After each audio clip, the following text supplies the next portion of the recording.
I would like to tell you about some revolutionary movements and activities done by Bhagat Singh, such as he was involved in political activities through INC and later aligned with HSRA.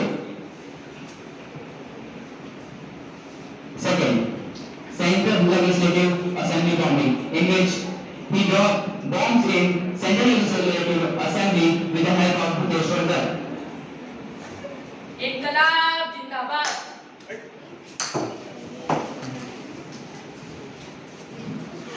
Third, one of the great case in which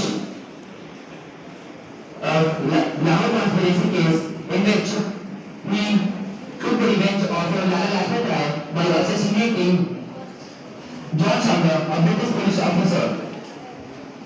John Saunders, you are going to be assassinated. But in this movement, unfortunately, he and his companions Rajguru and Sukhdev were arrested by the British police officers.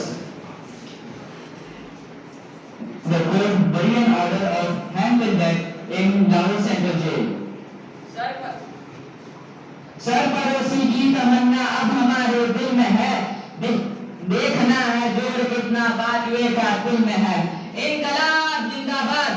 Thank you and Jai Hind. My parents, Agro Nachali Upadhyay and Maratha Sundri Devi, was extraordinary in their own rights.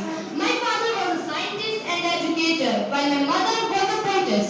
From a young age, Feroz may exhibited a remarkable intellect and a profound love for literature. As I grew up, my studies shone brilliance brightly. I pursued my study at the University of Madras and crossed the ocean to study King's College London and Gilgit College Cambridge. Her education saved her into a poet whose words could enhance to inspire Sarojini's poetry, celebrated its lyrical beauty and reflected her deep emotion and a love for her homeland. My collection, including the Bazaar of Hyderabad and the Broken Wings, resonated with the theme of patriotism and Indian culture. But Sarojini's passion extended beyond the poetry. She was deeply moved by the plight of the country and the colonial rule, and felt a call to join action, Indian National Congress. As I become an ardent advocate for India's independence, my courage and dedication leads me to take insignificant movements like non-cooperation movement and civil disobedience movement.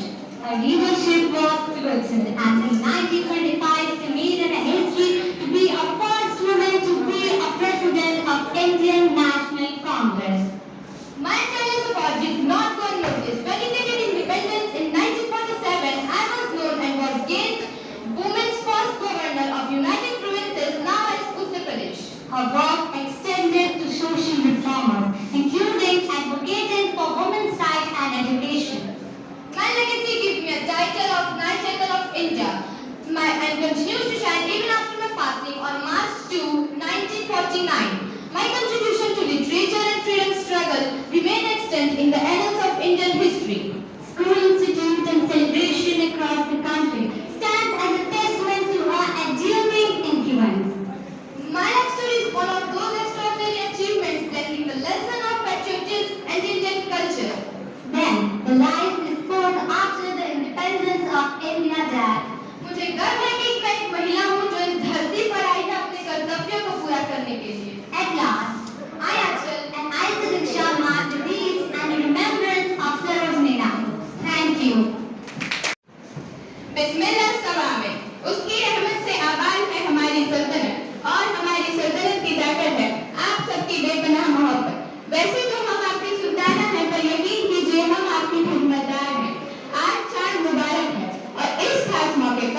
She had to move so many complexities, alliances, and revival.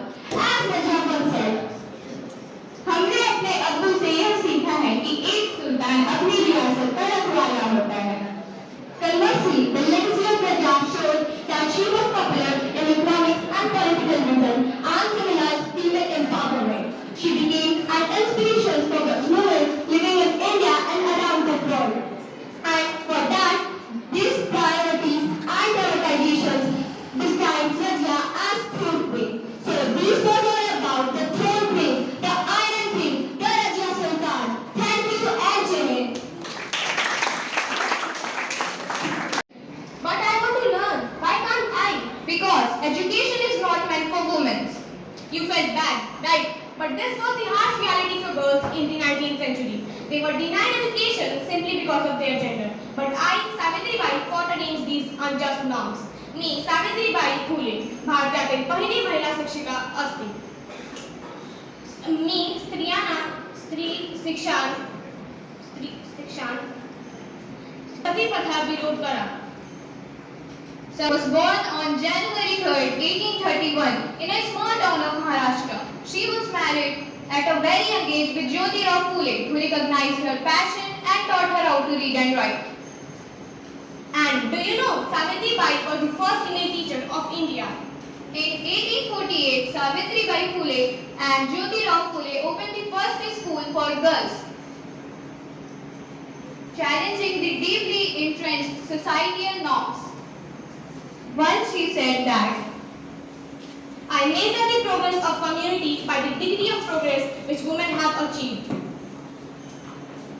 I did not just stop with education, I was an earnest advocate for social reforms. I spoke out against Sati Pratha, a practice where widows were forced to self-immolate, and my efforts bring change and awareness to this brutal custom. Her poetry line also reflected her passion for social justice. One of her poetry lines says that, go, get education, be self-reliant, be industrious, work, gather wisdom and riches, because all that lost without knowledge. During the devastating plague of 1897, when many fled out of fear, I, Savitribai, set up a clinic to help the afflicted. I showed the unparalleled courage and compassion. Her legacy is a powerful reminder for the one who has been challenging the injustice in the transforming society. Savitribai's life teaches us that standing up for what is right can lead to a meaningful change. So let us honor Savitribai Phule by continuing the fight for equality, justice and valuing education and embracing the courage to fight for what is wrong. Thank you and Jai Hind. Thank you.